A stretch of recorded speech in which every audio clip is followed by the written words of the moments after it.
Y continuamos con el capítulo 2 de los extractos del libro del gen egoísta de Richard Dawkins.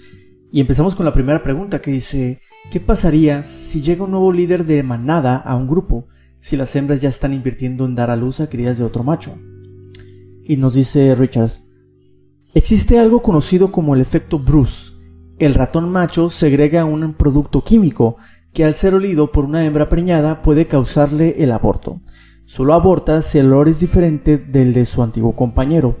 De esta manera, el ratón macho destruye a sus potenciales hijos adoptivos y deja a su nueva compañera en actitud receptiva ante sus propios requerimientos sexuales. De paso, mencionaré que Ardrey considera el efecto Bruce como un mecanismo de control de la población. Un ejemplo similar es el ofrecido por los leones machos, los cuales, cuando recién se integran a una manada, matan en ocasiones a los cachorros que en ella se encuentran, presumiblemente porque no son sus propios hijos. Y muy bien, en el libro menciona el abandono de las hembras por parte de los machos. Así, estos buscan nuevas parejas para aumentar su descendencia. Posteriormente habla sobre las estrategias de las hembras en este caso. El punto importante radica en que los genes para abandonar primero podrían ser seleccionados favorablemente, solo por la razón de que los genes para abandonar después no lo serían. Al insistir en un prolongado periodo de compromiso, una hembra elimina a los aspirantes informales y finalmente solo copula con un macho que ha demostrado de antemano sus cualidades de fidelidad y perseverancia. Las reglas de comportamiento para los 4 tipos son las siguientes. Las hembras esquivas no copularán con un macho hasta que este último no haya superado un largo y costoso periodo de galanteo que puede durar varias semanas. Las hembras fáciles copularán de inmediato con cualquiera. Los machos fieles están preparados para continuar durante un largo periodo su galanteo, y después de la copulación permanecerán con la hembra y la ayudarán a criar a los hijos. Los machos galanteadores perderán rápidamente la paciencia si una hembra no copula con él inmediatamente, y se alejarán en búsqueda de otra hembra. Después de la copulación no permanecerán junto a la compañera ni actuarán como buenos padres, sino que se irán en pos de otras hembras. Como en el caso de los halcones y las palomas, estas no son las únicas estrategias posibles, pero en todo caso, para aclarar nuestros conceptos es útil estudiar sus efectos. Pero ahora, si surge un macho galanteador en la población, le empezará a ir mejor que a sus rivales fieles.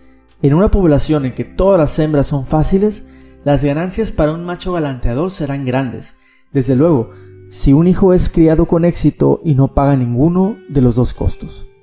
Esta carencia de costos significa para él, principalmente, que se encuentra en libertad para partir y formar pareja con una nueva hembra.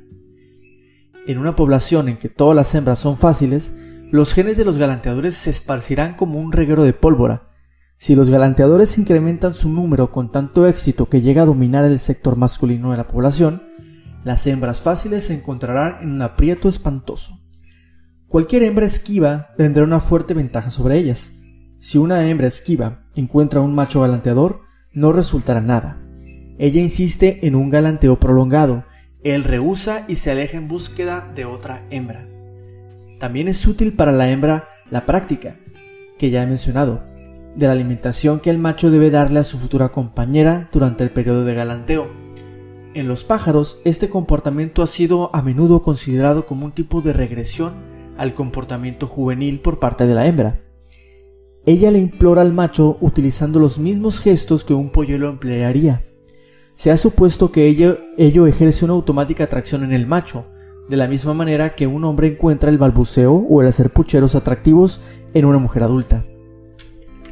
Los machos pueden ganar más siendo deshonestos que las hembras, y debemos suponer que aunque en aquellas especies en que los machos muestran un considerable altruismo paternal, normalmente tenderán a trabajar un poco menos que las hembras, y estar siempre un poco más listos a marcharse. ¿Qué tendría que buscar la hembra en un compañero? Desde el punto de vista de la hembra, que trata de escoger buenos genes para aliarlos a los suyos, una de las cosas que desea es una prueba de habilidad de supervivencia. Obviamente, cualquier compañero potencial que la corteje ha aprobado su habilidad para sobrevivir al menos hasta alcanzar la edad adulta, pero no ha probado necesariamente que pueda sobrevivir mucho tiempo más. Una buena política a seguir por una hembra podría ser buscar machos viejos. Cualesquiera que sean sus defectos, por lo menos ha probado que puede sobrevivir, y si se une a uno de ellos, probablemente esté aliado a sus genes con genes para la longevidad. Sin embargo, de nada sirve asegurarse de que sus hijos tendrán vidas longevas si estos no le dan a ella muchos nietos. La longevidad no es una prueba presunta de virilidad. En realidad, un macho de larga vida puede haber sobrevivido precisamente porque no asume riesgos con el fin de reproducirse. Una de las mejores cosas que puede hacer una madre para sus genes es fabricar un hijo que se convierta, cuando le llegue la oportunidad, en un ser atractivo y viril. Si ella puede conseguir que su hijo sea uno de los afortunados machos que obtenga la mayoría de las copulaciones en la sociedad cuando crezca, ella tendrá una enorme cantidad de nietos. Los diferentes tipos de sistemas de procreación que encontramos entre los animales, monogamia, promiscuidad, harenes, etc., pueden ser comprendidos en términos de conflicto de intereses entre los machos y las hembras. Los individuos de ambos sexos desean aumentar al máximo su producción reproductora total durante toda su vida. Debido a las diferencias fundamentales entre el tamaño y número de los espermatozoides y los óvulos, los machos en general tienden a ser propensos a la promiscuidad y a la carencia de solicitud paternal. Las hembras cuentan con dos posibilidades principales de contramaniobra, que yo he denominado estrategias del macho viril y de la felicidad doméstica. En general, los machos tienden a ser más promiscuos que las hembras, desde el momento en que las hembras producen un número limitado de óvulos a un ritmo relativamente lento. Poco provecho sacará de un gran número de copulaciones con diferentes machos.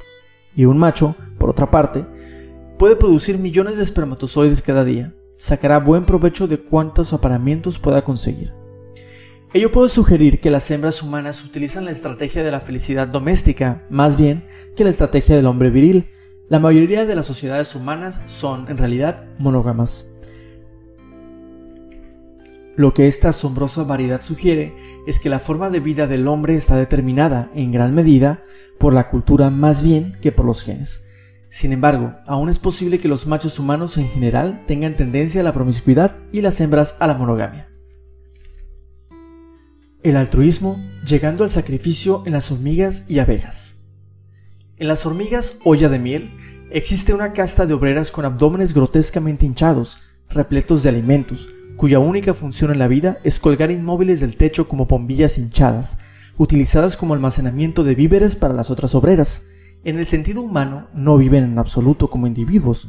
Su individualidad se encuentra sometida aparentemente al bienestar de la comunidad. Una sociedad de hormigas, abejas o termitas alcanza una especie de individualidad solo a un alto nivel.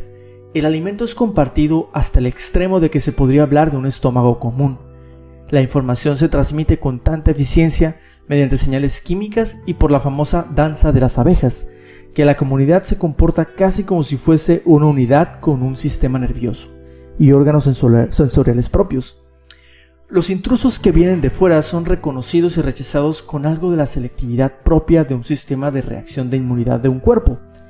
La temperatura, más bien alta, dentro de una colmena, está regulada de forma casi tan precisa como la de un cuerpo humano, aun cuando una abeja, como un individuo, no es un animal de sangre caliente. Por último, y lo que es más importante, la analogía se extiende a la reproducción. La mayoría de los individuos en una colonia de insectos gregarios son obreras estériles.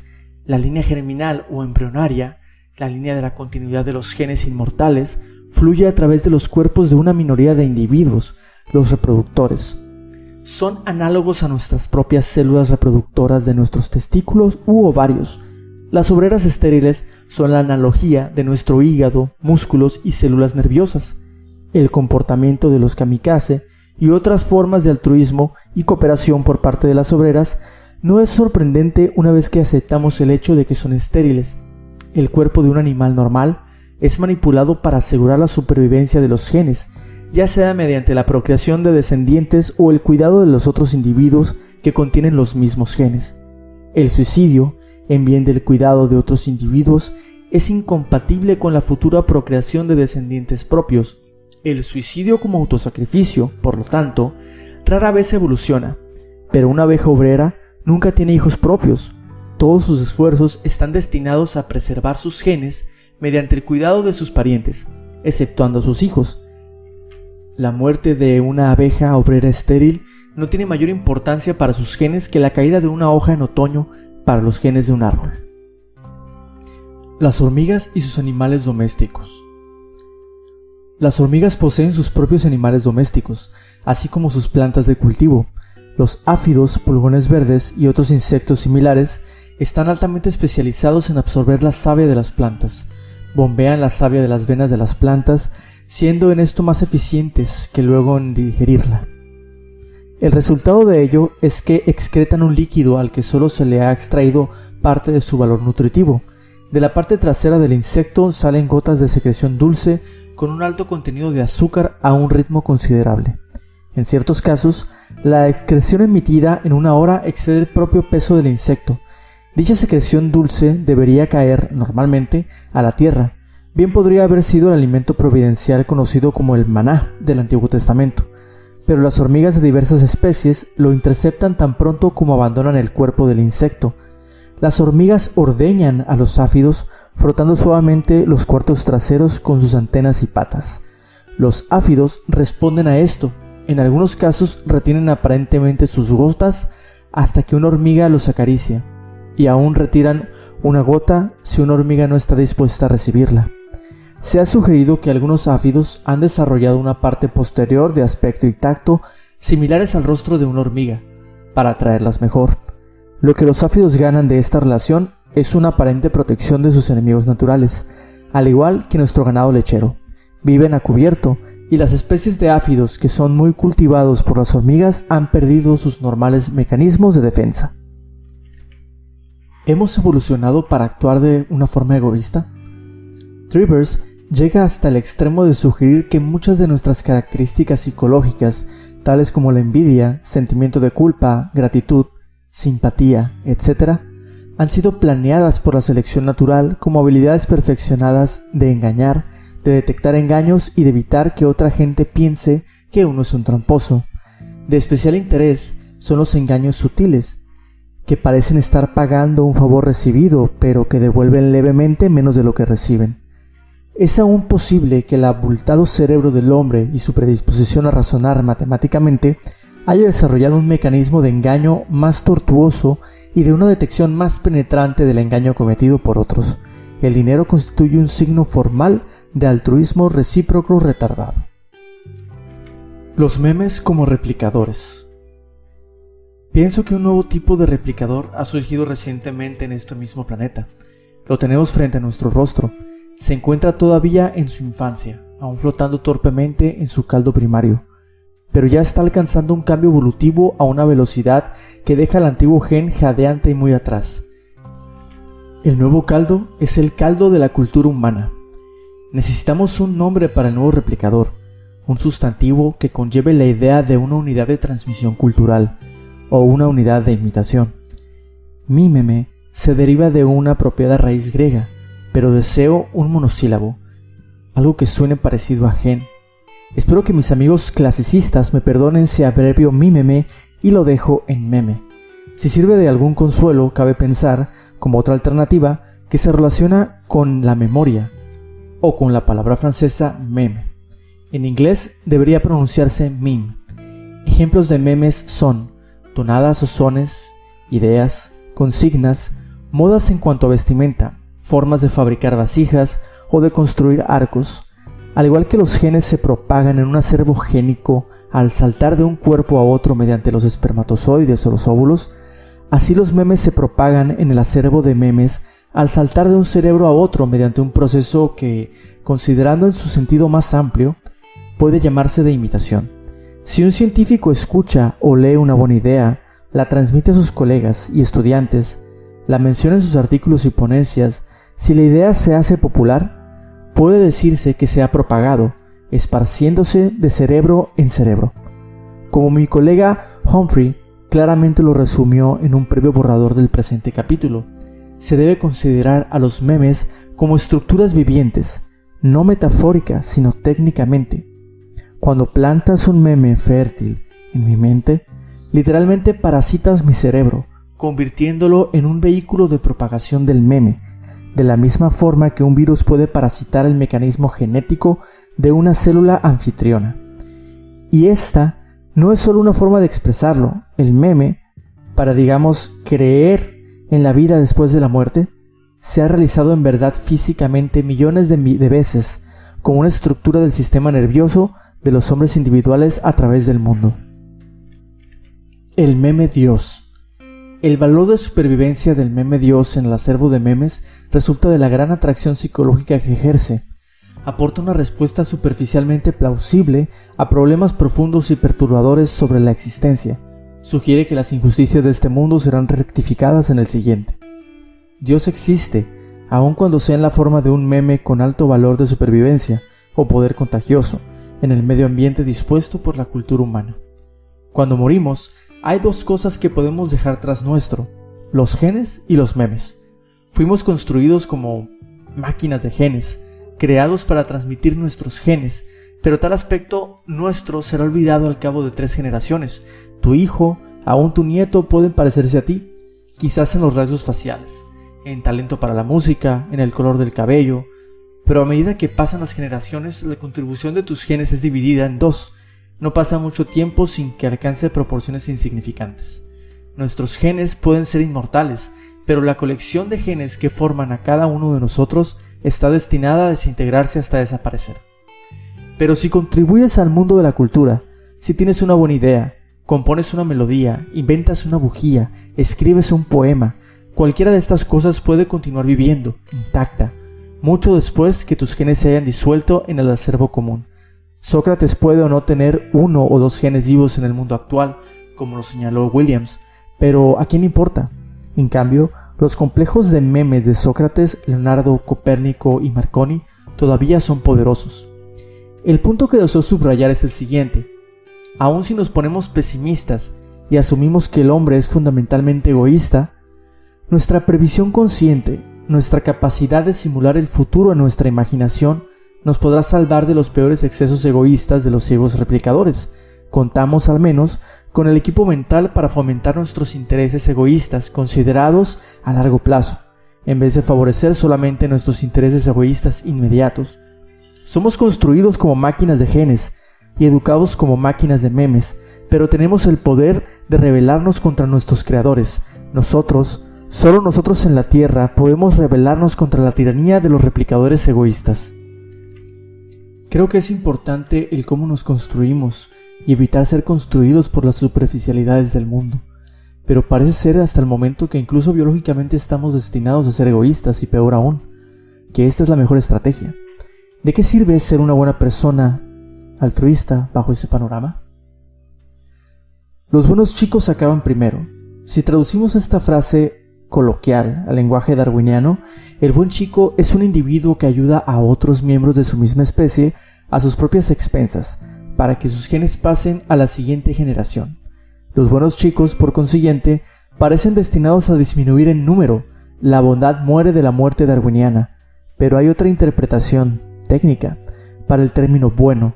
Si adoptamos esa definición, que no se aleja mucho de su sentido coloquial, entonces los buenos chicos pueden acabar primero. Puede ser que los efectos de un gen en realidad resulten estar confinados a la sucesión de cuerpos en los que reside dicho gen. Recordemos a todo esto que los efectos fenotípicos de un gen son las herramientas con las que se catapulta a sí mismo hasta la siguiente generación, y añadiré solamente que las herramientas pueden alargar a su brazo más allá de la pared individual del cuerpo. ¿Qué significa en la práctica hablar de un gen que tiene un efecto fenotípico extendido al mundo exterior, al cuerpo donde reside? Vienen a la mente ejemplos artefactos como los diques de Castor, el nido de las aves y las cápsulas de los tricópteros. Por mucho que nos impresionen las cápsulas de los tricópteros, paradójicamente nos sorprenden mucho menos que un logro análogo en los mundo animal, más próximo a nosotros. Imaginemos los titulares si un biólogo marino descubriera una especie de delfín que tejiera grandes redes de pesca de intrincada malla, de diámetro equivalente a 20 veces la longitud del animal. Pues bien, las telas de araña nos parecen corrientes, las vemos más como una molestia en casa que como una de las maravillas del mundo. y pensemos en el revuelo que se produciría si Jane Goodall regresara del río Gom con fotografías de chimpancés construyendo sus propias casas, provistas de un buen tejado, aisladas y hechas con piedras seleccionadas unidas entre sí y sujetas con mortero. Pero las larvas tricóptero, que hacen eso precisamente, solo despiertan un interés pasajero. Suele decirse, como si viviera de justificación para el empleo de este doble rasero, que las arañas y los tricópteros consiguen esas obras arquitectónicas por instinto. Pero ¿y qué? En cierto sentido, eso lo hace todavía más impresionante.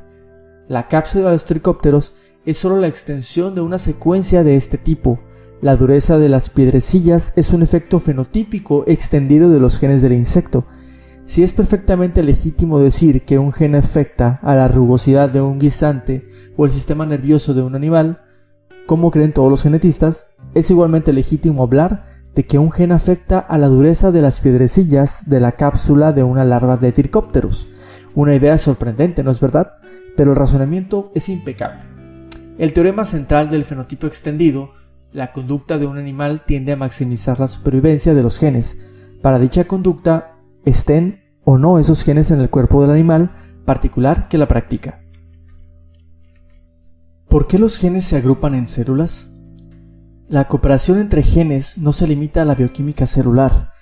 Las células se unieron o dejaron de separarse después de la división celular para formar cuerpos pluricelulares. ¿Por qué se unieron las células? ¿Por qué los pesados robots? Los cuerpos pluricelulares son demasiado grandes para el microscopio. Pueden convertirse incluso en elefantes o ballenas. Ser grande no es necesariamente bueno. La mayoría de los organismos son bacterias y muy pocos son elefantes. Pero cuando se han completado las vías de hacer vida que están abiertas a los pequeños organismos, aún quedan prósperos seres vivos para construir organismos mayores. Los organismos más grandes, por ejemplo, pueden devorar a los más pequeños y evitarse ser devorados.